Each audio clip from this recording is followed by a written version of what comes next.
Em nome do Pai, do Filho e do Espírito Santo. A graça de nosso Senhor Jesus Cristo, o amor do Pai e a comunhão do Espírito Santo estejam sempre convosco. Bendito seja Deus que nos reuniu no amor de Cristo. Bom dia, iniciamos a nossa oração da manhã. Neste dia 12 de novembro e no dia de São Josafate. São Josafate nasceu na Ucrânia no cerca do ano 1580 e nós celebramos em comunhão com os povos eslavos do norte da Europa neste dia deste santo. Como sabemos, a Igreja Ortodoxa separou-se da Igreja Católica por volta do ano 1000, portanto há 1000 anos que está separada da Igreja Católica, e as questões de separação foram questões políticas. O Oriente não queria estar unido ao Ocidente, a Roma, Constantinopla, que hoje é Istambul, não queria ser dominada por Roma e, portanto, separaram-se mesmo religiosamente. E têm mantido esta separação, e São Josafate nasceu e cresceu nesse ambiente. Nós fazemos esta oração da manhã na igreja de Nossa Senhora de Fátima, Our Lady Fatima Church, na cidade de Kingston, na província do Ontário, Canadá. E somos uma comunidade criada pela dedicação, pelo sacrifício, pelo amor dos imigrantes católicos de língua portuguesa. E é uma honra nós, neste mês de novembro, lembrarmos todos aqueles que construíram, que edificaram esta casa, e assim como outras comunidades que há espalhadas por todo o Canadá e Estados Unidos, e sobretudo ver a fé e a firmeza de muitos que já partiram e de muitos que continuam fiéis aos seus princípios.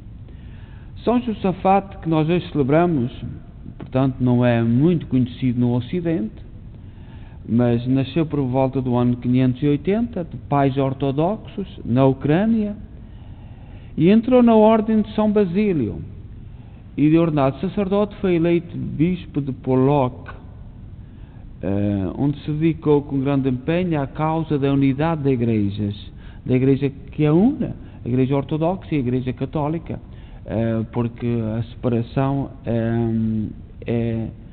não é por causa do essencial, da firmeza da fé, mas é por questões burocráticas, políticas, etc. O Papa Pio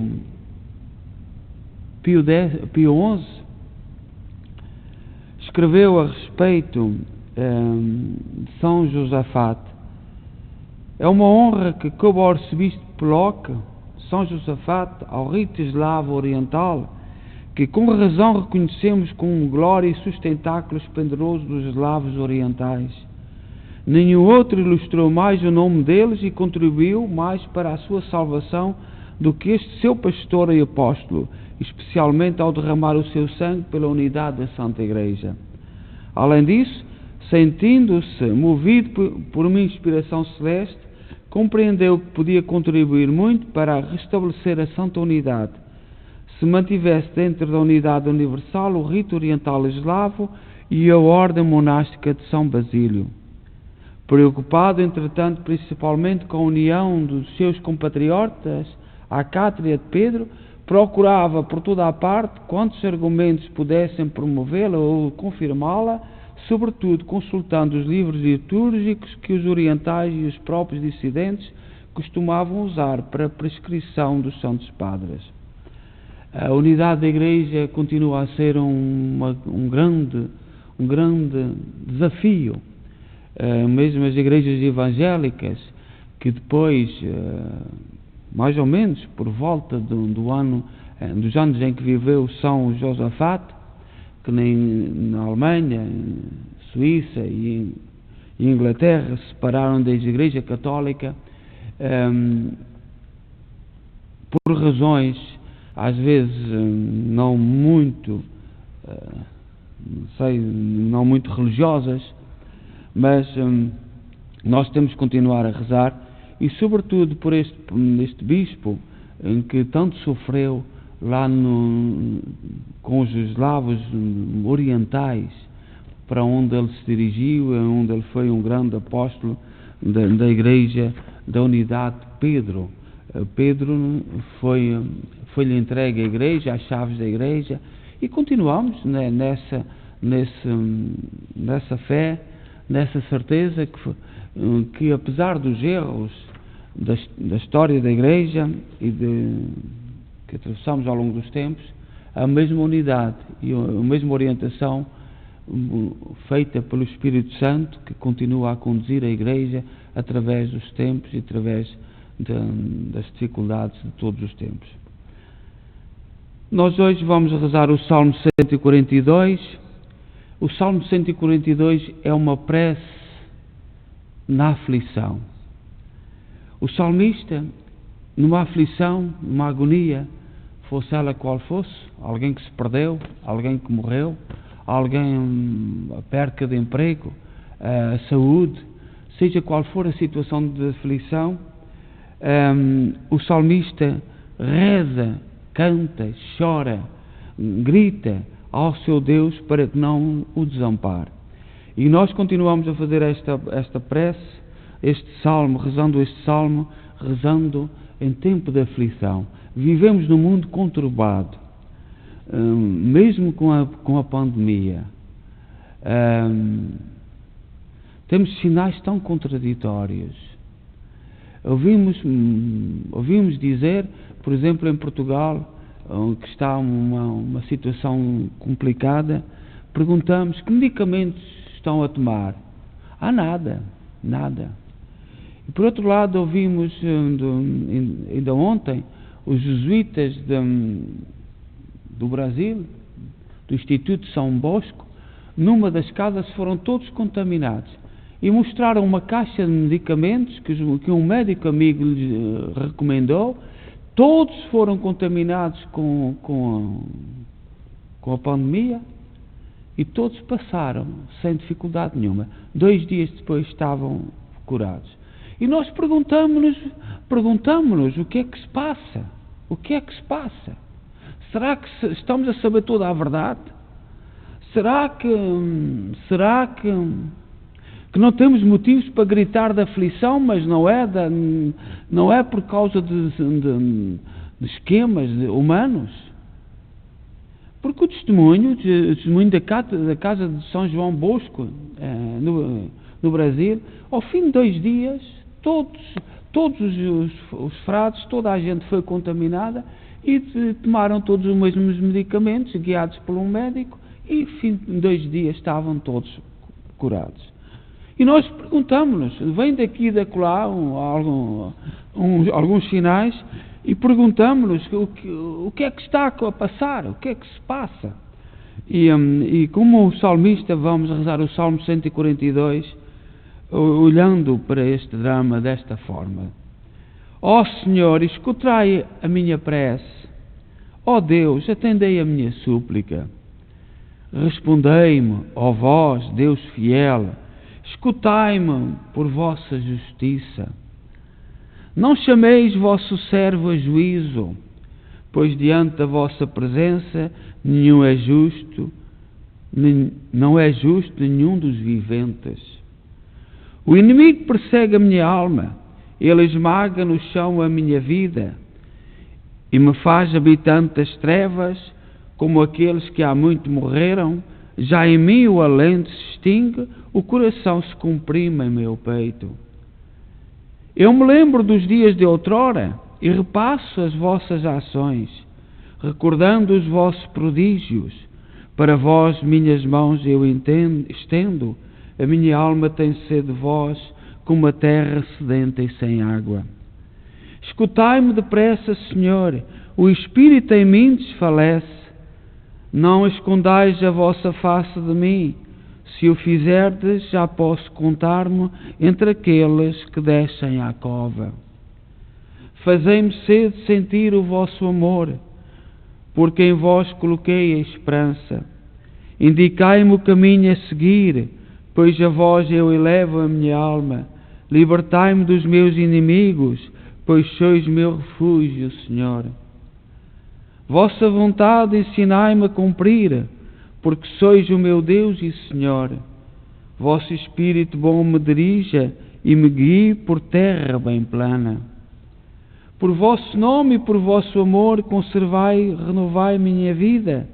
Por vossa justiça e clemência arrancai a minha alma da angústia. Glória ao Pai, ao Filho e ao Espírito Santo, como era no princípio, agora e sempre. Amém. Fazei-me sentir o vosso amor desde cedo, Senhor. Então, coloquemos nas mãos do Senhor a nossa prece neste tempo de pandemia e que depressa o Senhor nos livre disto.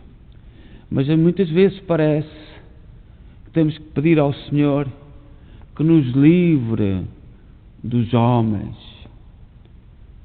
mesmo no tempo da peste, que nos livre de más intenções, de maus objetivos, de maus princípios, e sabermos vê-los, escutá-los e procurar perceber o que é que está a passar. E neste tempo de pandemia, o testemunho que nós recebemos daqui e da acolá, por exemplo, da Casa de São João Bosco, que é uma instituição muito forte em Portugal, no Brasil, dos jesuítas, mesmo aqui no Canadá, eles dão testemunhos, ultrapassaram todos com muita facilidade. O que é que se passa? O que é que se está a passar? E vamos na primeira leitura a rezar, meditar na leitura de São Paulo aos Romanos, da Epístola de São Paulo aos Romanos, capítulo 8, versículo 18 a 21. Irmãos, eu entendo que os sofrimentos do tempo presente nem merecem ser comparados com a glória que deve ser revelada em nós. De facto, toda a criação está esperando ansiosamente o momento de se revelarem os filhos de Deus, pois a criação ficou sujeita à vaidade, não por sua livre vontade, mas por sua dependência daquele que a sujeitou. Também ela espera ser libertada da escravidão da corrupção e assim participar da liberdade e da glória dos filhos de Deus. Então, olhemos como São Paulo para o caminho para Deus e confiamos sobretudo em Deus. E esta pandemia que nós estamos a viver, uma vez mais, na história da humanidade, nós verificamos e estamos verificando que temos que confiar só em Deus. Os homens muitas não nos merecem confiança. E é a conclusão que São Paulo chegava e que nós temos que também chegar. E hoje que celebramos São Josafá e que estamos a viver esta pandemia tão terrível, e sobretudo na história de São Josafá, que tanto lutou pela unidade, um autor do século II, portanto logo do tempo dos primeiros padres da Igreja, certamente este autor ainda conheceu os apóstolos, e que falam sobre a Igreja viva, que é corpo de Cristo. E temos que viver no mundo nesta Igreja que é o corpo de Cristo.